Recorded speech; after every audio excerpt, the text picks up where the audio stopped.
Students, my self Sandeep sir. आज हम करने जा रहे हैं स्टैंडर्ड 10 का चैप्टर नंबर 10 सर्कल, राइट। तो सबसे पहले सर्कल चैप्टर को स्टार्ट करने से पहले थोड़ा सा जो बेसिक हमें आइडिया चाहिए, इट इज अबाउट सर्कल, तो पहले हम लोग वो डिस्कस कर लेते हैं, ऑलराइट। और उसके बाद फिर हम इस चैप्टर के जो सम्स है ऊपर जाएंगे। Okay, so start with the diagram. तो सबसे पहले हम लोग सर्कल के डायग्राम से ही स्टार्ट करते हैं, क्योंकि यहाँ पर मैंने आपको एक ऐसा डायग्राम बताया है जिसमें आपको जो जो चीजें चाहिए इस चैप्टर में उन सब के बारे में, यानी कि सारे के सारे टर्म्स जो हैं वो यहाँ पर एक्सप्लेन किए हुए हैं, ठीक है ना। तो लेट्स स्टार्ट। सबसे पहले आप देखें तो इस सर्कल के अंदर अगर आपको कोई भी सर्कल बनाना होता है तो आप क्या करते हैं, सबसे पहले यू रिक्वायर अ सेंटर, क्योंकि आपका जो राउंडर है आप वो इस जगह रखते हैं, then you will just turn around, तो क्या बन जाता है, आपका पूरा सर्कल बन जाता है, ठीक है ना। तो सबसे पहले स्टार्ट करते हैं हम लोग सेंटर से। तो ओ क्या है, यहाँ पर मैंने यहाँ नाम दिया है सेंटर का O. So O is what, center of circle, यानी कि आप जब सर्कल ड्रॉ करते हैं तो कोई एक पॉइंट से अगर आप फिक्स मेजरमेंट के साथ राउंडर को मूव करते हैं तो क्या बन जाता है, आपका सर्कल। तो जो हमारा वो फिक्स पॉइंट है या फिर बोले वो जो सेंटर है उसका नाम क्या है, आपने ओ दिया है, right. So O is equal to centre of the circle, ठीक है। नेक्स्ट थिंग, इसके बाद आता है ओ ए। ओ यहां पर अगर आप सेंटर से ये जो आपका सेम डिस्टेंस है, जो ये पूरा राउंड, इसमें आप कोई भी जगह अगर आप सेंटर से उसे ज्वाइन करते हैं तो वो सभी क्या कहलाते हैं, this all are considered as the radius of the circle. It means what, अगर मैंने यहाँ ओ से ए ज्वाइन किया है और कहा है कि इसका नाम है रेडियस, तो इसका मतलब सिर्फ एक यही रेडियस होता है ऐसा नहीं। आप कभी भी कोई भी लाइन सेगमेंट सेंटर से स्टार्ट करो और उससे इस बाउंड्री तक ले जाइए तो वो सभी के सभी क्या बन जाएंगे, radius of the circle, right. So here I indicated O A as the radius of the circle, क्योंकि रेडियस का इनिशियल आर होता है, इसलिए हमारा जो इंडिकेशन है यानी कि इंडिकेटर है रेडियस का, क्या होता है, small are.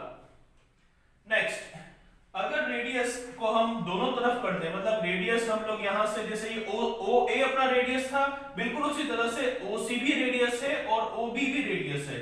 It means what, अगर ये हमारा एक आर था तो देखिए ये भी आर है और ये भी आर है, राइट। तो अगर हम आर प्लस आर यानी जब एक साथ दो आर आ जाते हैं तो क्या बन जाता है, सो वो बन जाता है हमारा डी यानी कि डायमीटर। तो ये बीसी क्या बना आपका, बीसी बन गया डायमीटर। क्यों, जब दो रेडियस होते हैं तो बन जाते हैं मिलके डायमीटर।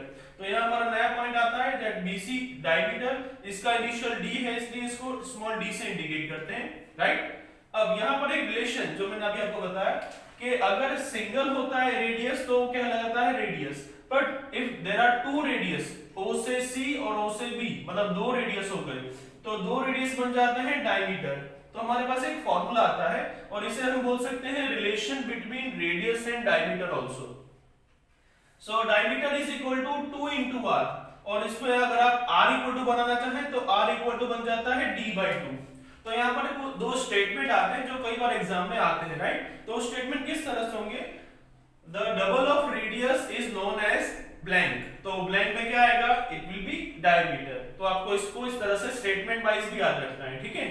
नेक्स्ट वन, अगर इसको यहाँ हम स्टेटमेंट फॉर्म में बोले तो क्या बोलेंगे, the half of the diameter is known as blank, यानी क्या आएगा उस ब्लैंक में, उसमें आएगा रेडियस।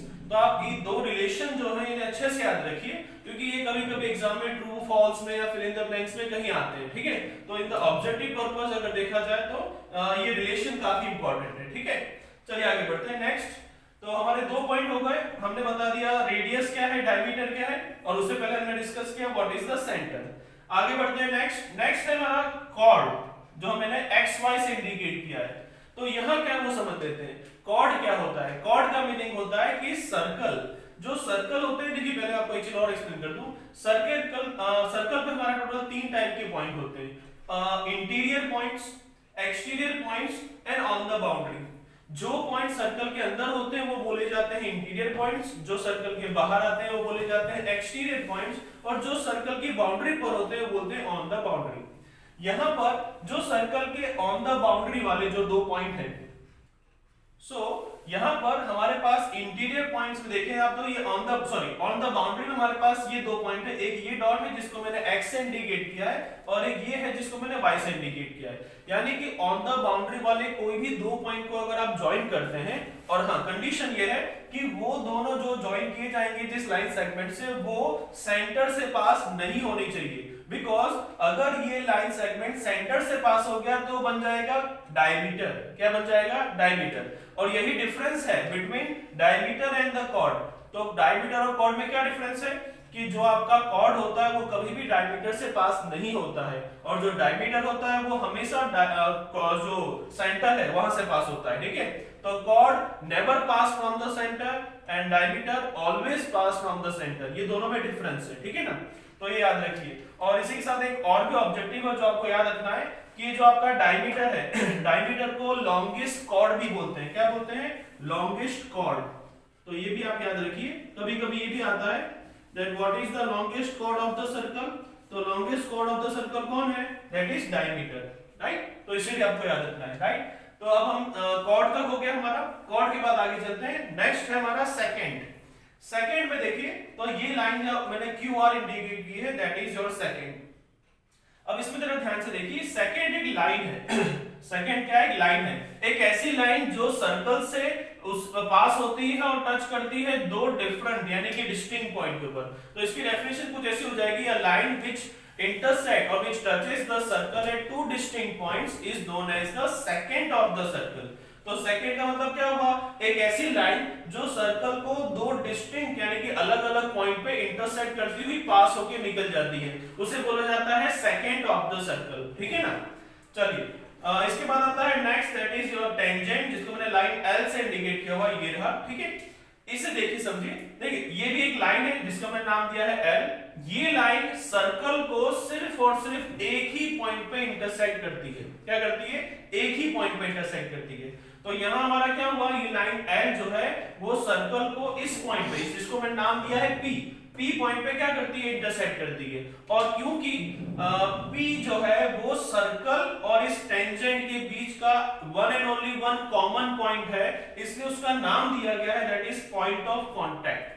यानी P क्या कहलाता है? P is point of contact, यानी ये सर्कल और टेंजेंट के बीच का one and only one intersecting point है, और इसका नाम क्या है? Point of contact. ठीक है, तो ये मैं वापस एक बार आपको शॉर्टली समझा दूं टेंजेंट को, कि टेंजेंट एक लाइन होती है जो सर्कल को सिर्फ और सिर्फ एक ही बार टच करती है, और जिस पॉइंट पे टच करती है उसे बोला जाता है पॉइंट ऑफ कांटेक्ट। और पॉइंट ऑफ कांटेक्ट को अदर वे में कैसे पूछा जाता है एग्जाम में कि what is the intersecting point between circle and the tangent, so the answer is point of contact.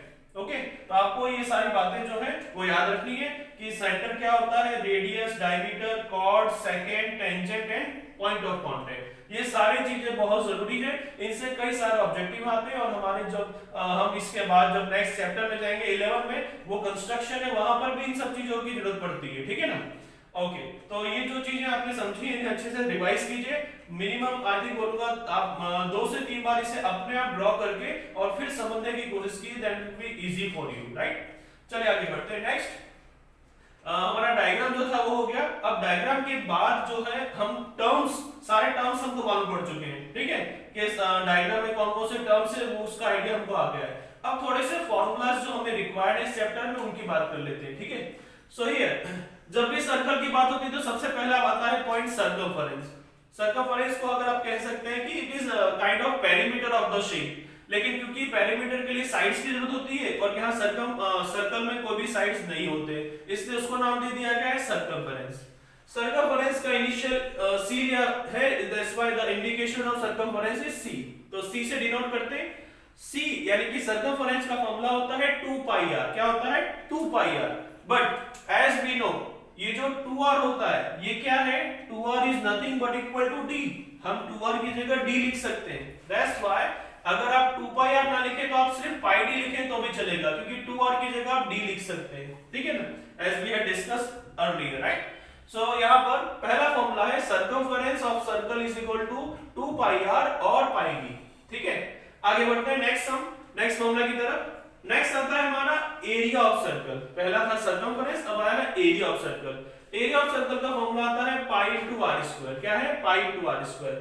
पाई का डिस्कशन मैंने इसलिए ज्यादा नहीं किया क्योंकि आप ये पाई के उससे फैमिलियर हैं। पाई की वैल्यू होती है 22/7 या फिर बोले 3.14।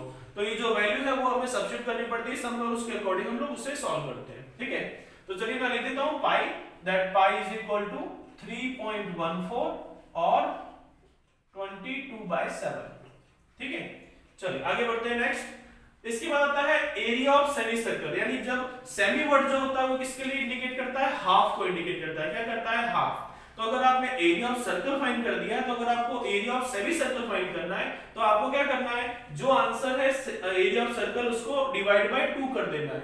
सो that's why the area of semi circle formula बन जाता है pi r square divide by 2। Okay, and the next one is ये है हमारा एरिया ऑफ रिंग। अब ये एरिया ऑफ रिंग क्या होता है, तो आपको बता दूं, ये आप पहले पढ़ चुके हैं 9th स्टैंडर्ड में। इसमें क्या है वो समझिए। अगर कोई दो कॉन्सेंट्रिक सर्कल, कॉन्सेंट्रिक सर्कल का मतलब होता है same centre with different radius, यानी कि जैसे कि मैंने एक सर्कल यहां ड्रॉ किया और एक सर्कल उसके अंदर ड्रॉ किया, ठीक है। तो अगर दो सर्कल हैं जिनका रेडियस कैसा है, बिल्कुल डिफरेंट है, बट दोनों का सेंटर सेम है, तो इस तरह के जो हमारे पास आते हैं सर्कल, उसमें यहाँ पर ये जैसे मैंने स्मॉल रेडियस है, इसको मैं इंडिकेट करूंगा स्मॉल आर से, और जैसे कि ये बिगर रेडियस है, इसे मैं इंडिकेट करूंगा कैपिटल आर से। तो यहाँ दो सर्कल हैं जिन दोनों का रेडियस आर और आर, यानी कि स्मॉल आर और कैपिटल आर है। तो अगर हमें इन दोनों सर्कल के बीच में जो ये हिस्सा बनता है, suppose I indicated over here, मैं अगर इसे इस तरह से शेड करके इंडिकेट करता हूं, और आपको अगर ये शेडेड पार्ट जो है उसका एरिया फाइंड करना है, तो इस तरह के शेप को क्या बोलते हैं, रिंग, क्योंकि क्या है, दो सर्कल के बीच का एरिया है, राइट। तो इसे क्या नाम दिया गया है, रिंग। तो अगर आपको एरिया ऑफ रिंग फाइंड करना है तो उसके लिए फॉर्मूला क्या आता है, that area of ring is equal to pi r. इसको देखिए, दोनों के दोनों सर्कल हैं, लेकिन एक का रेडियस कैपिटल आर है, एक का रेडियस स्मॉल आर है। अब बिगर में से स्मॉल को माइनस करेंगे तो pi r square with the r capital and minus pi r square with r small radius, right. तो इन दोनों में से हमने आप इस तरह को लिखें तो भी चलेगा, और अगर आपको पाई कॉमन लेके खाली वैल्यू लिखनी तो भी चलेगा। तो क्या हो जाएगा, pi into r square minus r square, that means capital r square minus small r square, right. इसके बाद आता है हमारा, अगर आप इसमें अप्लाई करना चाहते हैं आइडेंटिटी 9th स्टैंडर्ड में से, तो आइडेंटिटी आ जाती है a square minus b square. तो क्या बन जाएगा, a प्लस b और a माइनस b। तो आप इस तरह से इन तीनों में से जो चाहे, तीनों का आंसर हमेशा सेम ही आएगा, ठीक है।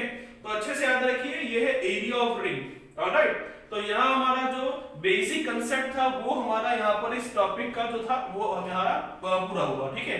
एडिशनली आप ध्यान से हैं, तो इसके अलावा और क्या चीज आपको याद रखनी है, that is your Pythagoras theorem.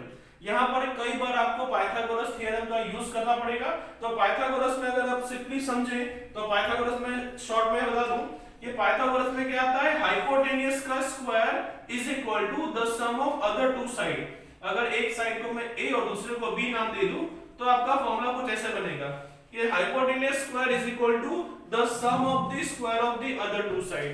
तो आपका ये पाइथागोरस भी यहाँ पर कई बार यूज होगा, ठीक है ना। तो बस यही है ऑल टुगेदर चैप्टर नंबर 10 में, कि आपको चैप्टर नंबर 10 में इन सारी चीजों को अच्छे से समझ लेना है, ठीक है। और इनकी हेल्प से हम लोग बड़ी आसानी से चैप्टर 10 को सॉल्व कर पाएंगे, ऑलराइट। तो फ्रेंड्स अभी के लिए यहीं पे स्टॉप करता हूँ, इसका आप स्क्रीनशॉट ले लीजिए और इसके रिवाइज कीजिएगा। Okay, thank you.